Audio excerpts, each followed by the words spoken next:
Hello friends, कैसे हैं आप सब। अपनी क्लासेस में आपका स्वागत है। और अगर अभी तक आपने हमारे चैनल को सब्सक्राइब नहीं किया है तो प्लीज़ सब्सक्राइब कीजिए, रेट रिव्यू कीजिए, कमेंट कीजिए और हमारे चैनल को फॉलो कीजिए। फ्रेंड्स, अब हम यूजीसी नेट मैनेजमेंट के लिए कंप्लीट सिलेबस हमने चलाया हुआ है। इस कोर्स में हमने काफ़ी सारे वीडियोस ऑलरेडी डाल दी हैं।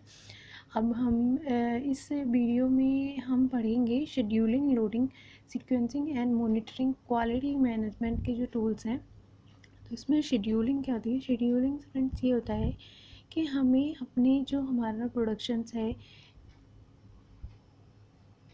प्रोडक्ट है, उसका हमें टाइमिंग एक तरीके से फिक्स्ड करना होता है कि कब कितना प्रोडक्ट कहाँ पे जाएगा। इस तरीके से हमें शेड्यूल्ड करना है। फ्रेंड्स, ये मैंने हाईलाइट इसलिए करके रखे हैं कि आपको इजी हो जाए समझने में, क्योंकि जब मैं इसकी पीडीएफ बनाती हूँ तो उस टाइम पे जो की पॉइंट्स होते हैं वो मैं हाईलाइट कर देती हूँ जो कि इम्पॉर्टेंट होते हैं। तो एक कंप्लीट प्रोसीजर्स होता है प्रोडक्शन का, एक सिस्टमेटिक वे होता है अपने प्रोडक्शन को, प्रोडक्ट को अपने एंड कस्टमर तक ले जाने का उसे किस तरीके से अरेंज किया जाता है, कब, कहाँ, कैसे। इसमें हम कुछ प्रिंसिपल्स देखते हैं, जैसे ऑप्टिमल टास्क साइज मीन्स हमारे जो वो रहेगा, टास्क रहेगा वो मैक्सिमम एफिशिएंसी वाला कहाँ पे कब देखा जाता है, या कितना स्मॉल रहेगा, कितना बड़ा रहेगा, उसको हम देखते हैं, या इक्वल रहेगा। And then optimum production plan देखते हैं। ऑप्टिमम प्रोडक्शन प्लान में क्या होता है कि इक्वल लोडिंग रखते हैं। जैसे सपोज़ हम मेरे पास में 4 प्लांट्स हैं तो हमें उसका ध्यान रखना है, ये नहीं कि एक प्लांट पे हमारा प्रोडक्शन पड़ा हुआ है और एक प्लांट पे शॉर्टेज है। तो हमें इक्वली उसको शेड्यूल्ड करना है कि हमें कहाँ कहाँ से कितने टाइम पे और कितना उठाना है प्रोडक्शंस का। अपना जो प्रोडक्ट है हर प्लांट को ध्यान में रखते हुए ऑप्टिमम सीक्वेंस फ्रेंड्स, यहाँ ऑप्टिमम का मतलब होता है कि एक प्रॉपर तरीके से हमने, जैसे इक्विलिब्रियम पॉइंट होता है ना, ब्रेक इवन पॉइंट होता है, तो ये ऑप्टिमम होता है। ऑप्टिमम इन द सेंस कि एक प्रॉपर सीक्वेंसिंग होगी, ये प्रॉपर एक तरीके से क्या बोलते हैं उसको कि इक्वली आप उसको बोल सकते हो कि इक्वली मतलब हर चीज़ को हमें ना बहुत ज़्यादा लेना है ना एकदम बहुत कम लेना है। तो एक प्रॉपर तरीके से जो भी हमने अपना टास्क किया, प्रोडक्शन किया है, सीक्वेंस फॉलो कर रहे हैं कि इतने घंटे में, इतने टाइम में हमारे वर्कर्स ये काम करेंगे, या हमारी इतनी इफ़िशेंसी रहेगी वर्किंग की या प्रोडक्शंस की। तो वो इसमें देखा जाता है। सेकेंड आता है कि ये हमारे शेड्यूल्स हो गए। सेकंड, इनपुट्स टू शेड्यूलिंग का देखा जाता है। इनपुट्स कौन कौन से रहेंगे, जैसे कि परफॉर्मेंस स्टैंडर्ड फिक्स कर दी जाती है कि कैपेसिटी के अकॉर्डिंग अलॉट किया जाता है standard time and standard performance. और जैसे मेरे पास में 3 यूनिट्स हैं या प्लांट्स हैं, उनमें से हमें शेड्यूल्ड किया जाता है कि किस यूनिट से मुझे कहाँ कहाँ से अपना जो प्रोडक्ट है किस टाइम पे जाके लोडेड करवाना है ट्रांसपोर्टेशन के लिए। वर्क सेंटर्स को इफ़ेक्टिव बनाया जाता है। एंड जो हमारी ऑर्डर है या डिमांड है उसको इतना फ्लक्चुएट बनाओ कि जिससे ऑर्डर मिले तो उसके अकॉर्डिंग हम इजीली कर पाएँ। और ऐसा भी नहीं होना चाहिए कि जो हमारे ऑपरेशंस हैं वो ओवरलैपिंग में हो रहे हैं। इंडिविजुअल जॉब का शेड्यूल्ड भी होना चाहिए एम्प्लॉयज़ का। एंड शेड्यूलिंग स्ट्रैटेजी में क्या आता है, डिटेल शेड्यूलिंग आता है एंड क्यूमुलेटिव शेड्यूलिंग आता है, क्यूमुलेटिव डिटेल्स आता है, प्रायोरिटी डिसीजन रूल्स आता है। तो ये बहुत ही इंपॉर्टेंट है। 1-2 बार पूछा गया कि डिटेल शेड्यूल क्या होता है, क्यूमुलेटिव शेड्यूल क्या होता है।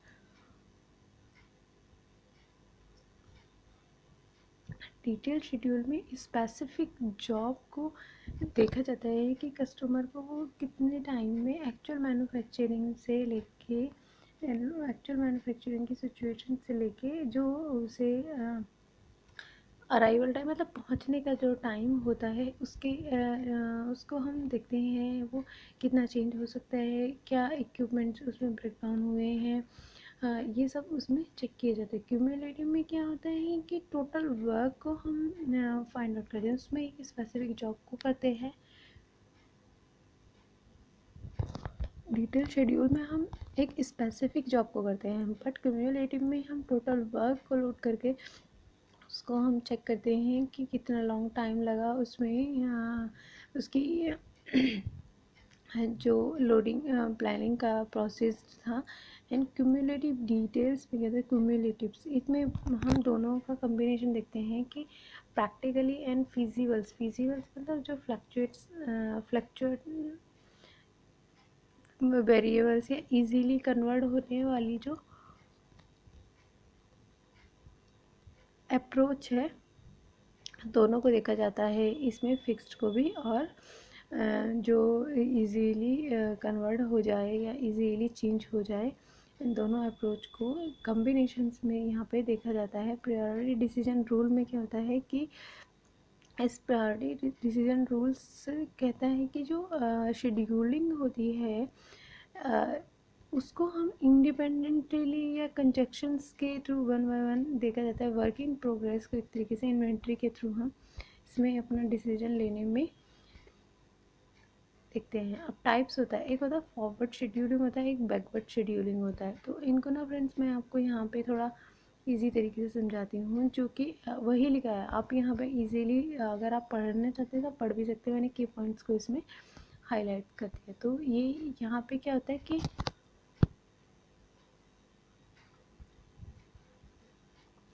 पॉइंट्स में देखा जाता है, इसमें फॉरवर्ड लुकिंग में हम क्या करते हैं कि हम आगे आगे अपने जो हमारे ऑपरेशंस हैं, जैसे कि रॉ मटेरियल का है, वर्किंग प्रोग्रेस का है, जहाँ पे पार्ट्स बन रहे हैं वहाँ का, और पूरा फाइनल जो हमारी असेंबली लाइन है वो कंप्लीट हो गई है, उसको देखा जाता है। ये हमारा स्टार्टिंग पॉइंट से लेके वर्किंग प्रोग्रेस तक का जो हमारा पूरा ऑपरेशंस होते हैं उनको देखते हैं।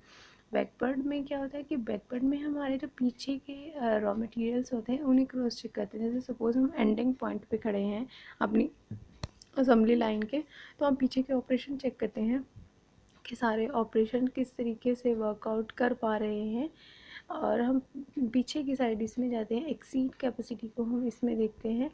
और फॉरवर्ड में हम देखते हैं कि रिक्वायर्ड टाइम कितना है, रिक्वायर्ड डेट कितनी दी गई है। मीन्स जैसे सपोज़ अभी हमारे पास ऑर्डर आया, तो उन्होंने बोला कि मुझे 100 क्वांटिटी चाहिए। टेंथ डेट उसने दी, सपोज 10 डेज दे दी उन्होंने, बोला कि इस मंथ की 10th को चाहिए।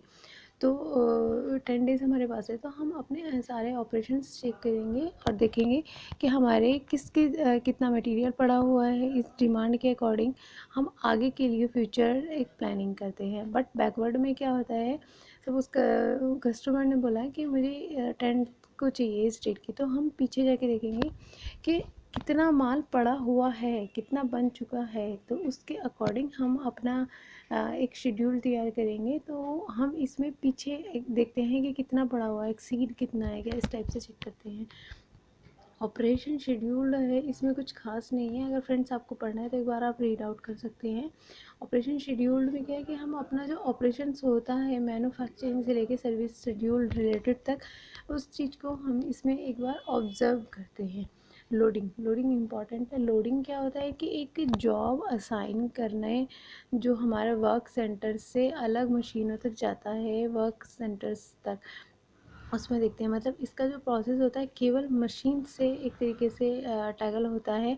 इसमें थोड़ी डिफ़िकल्टी होती है, इसमें कोई ऐसी ख़ास डिफ़िकल्टी नहीं आती है, क्योंकि लोडिंग क्या होती है कि वो हमारी मशीनों से की जाती है। सपोज़ हमें अपने ट्रक में जो हमारा प्रोडक्शन है उसको, अपने माल को हमें लोडेड कराना है अपने शेड्यूल के अकॉर्डिंग। सपोज़ हमारा शेड्यूल है सुबह 5 बजे आज ये ट्रक नंबर वहाँ लोडिंग के लिए जाए, तो एक आइडियल टाइम दे दिया जाता है जो कि प्रोसेस को फॉलो करते हुए लोडिंग सेंटर पे रहता है और ये यूज़ किया जाता है लोडिंग में।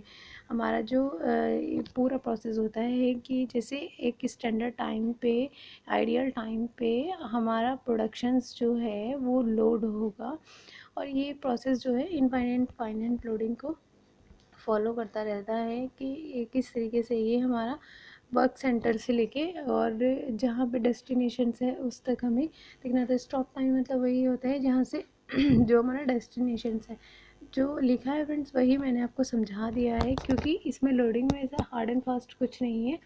एक हमें एक स्पेसिफिक आइडियल टाइम देखना होता है, स्टैंडर्ड टाइम से हमारा जो होता है, और हमारा स्टार्टिंग टाइम वर्क सेंटर से लेके और जो एंडिंग टाइम हमारा होता है अराइवल टाइम को हम इसमें देखते हैं। सीक्वेंसिंग होता है, सीक्वेंसिंग जो फॉलो किया जाता है, सीक्वेंसिंग में हमें एक कंप्लीट वर्क प्रोसेस को फॉलो करना होता है कि जो इंडिविजुअल वर्क स्टेशन से लेके कब तक वर्क स्टेशन पे पहुंचेगा। जैसे सपोज़ एक ऑपरेशन में एक इंडिविजुअल वर्क कर रहा है, यहाँ से लेके फाइनल डेस्टिनेशंस तक कितने सीक्वेंस या कितने स्टेप्स वो वर्क स्टेशन को फॉलो करते हुए जाएगा, कितना टाइम लगेगा या कितनी लंबी उसकी लेंथ है, उस सिचुएशंस को इसमें टैगल किया जाता है। जैसे कि वो 3 और 4 ऑपरेशंस क्रॉस करेगा, तो इस सीक्वेंस को इसमें फॉलो किया जाता है कि ये करेगा ही करेगा, ये इम्पॉर्टेंट है, इसमें कोई इफ़ एंड बट नहीं है।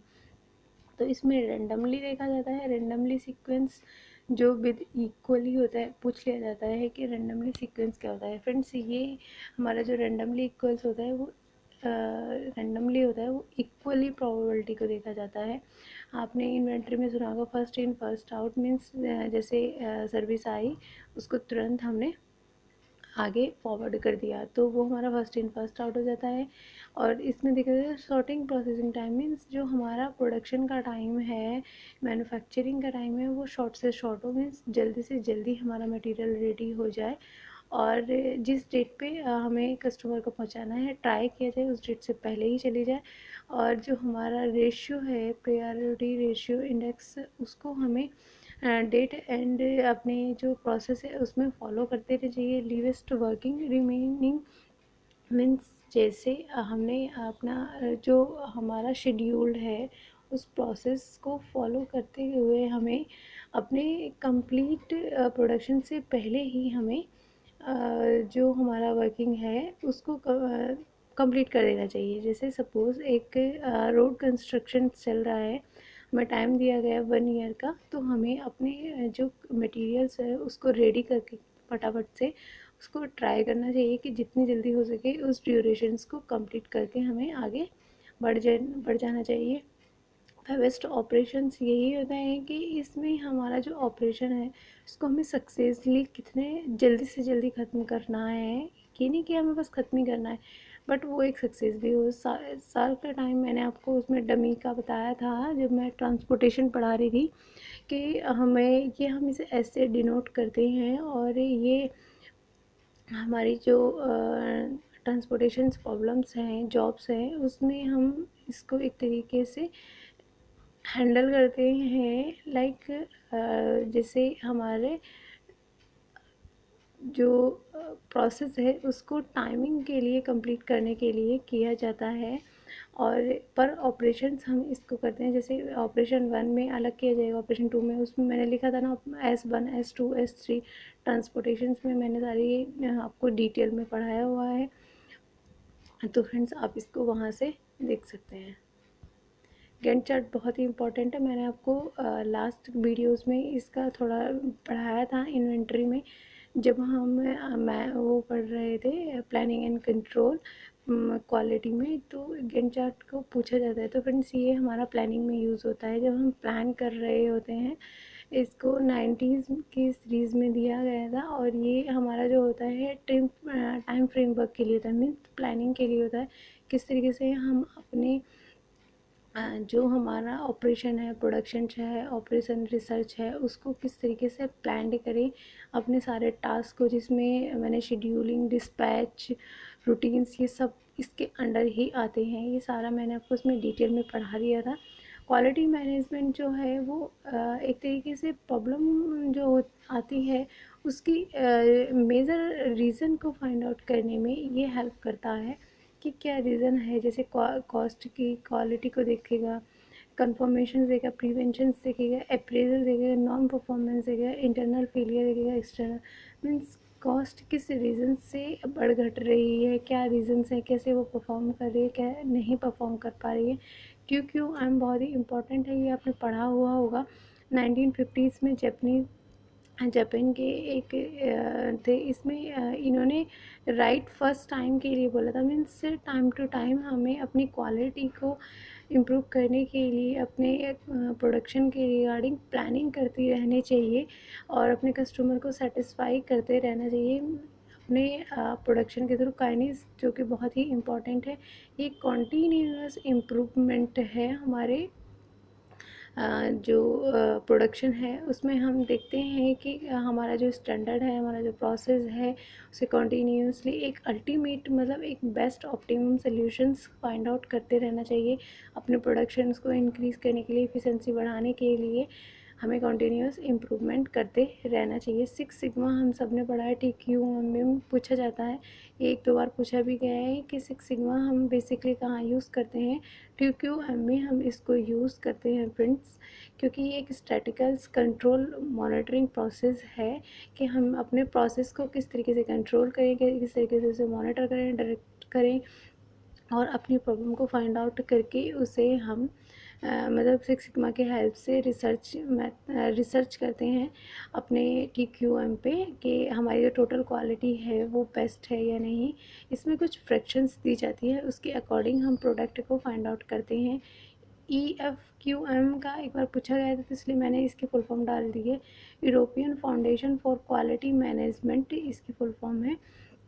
इसमें परफॉर्मेंस को मतलब अलाइन किया जाता है एक बहुत बड़े फ्रेम में। हम इसमें देखते हैं कि किस तरीके से हम अपनी जो सिचुएशंस है उसको हैंडल करने के लिए, उसको इम्प्रूव करने के लिए, इन्हांस करने के लिए अपनी आइडियाज़ को किस तरीके से यूज़ करें और उसको हम बेस्ट सॉल्यूशंस तक लेके जाएं। इसमें कुछ एक छोटा सा मैंने डाला हुआ है कि leadership strategy, peoples and partnership, resource, process, product and services. ये कहाँ आते हैं कि सर्विस में बिजनेस में आएंगे, सोसाइटी में आएंगे, पीपल्स में आएंगे एंड कस्टमर्स में आएंगे।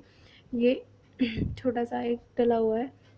इसमें पूछा गया है कि जो क्वालिटी मैनेजमेंट टूल्स है उसका बेनिफिट्स क्या है फ्रेंड्स। ये एक हमें अच्छी बेस्ट ऑप्टिमम सोल्यूशन प्रोवाइड करता है, हमारे टास्क को देखता है कि हमने जो प्रोडक्शन शेड्यूलिंग किया था वो कंप्लीट है या नहीं है, और कस्टमर को 100% सेटिस्फाई करने के लिए ये अपनी क्वालिटी में इम्प्रूवमेंट भी दिखाता रहता है। तो thank you so much friends, हमारे चैनल को सब्सक्राइब करिए, रेट रिव्यू कीजिए, कमेंट कीजिए।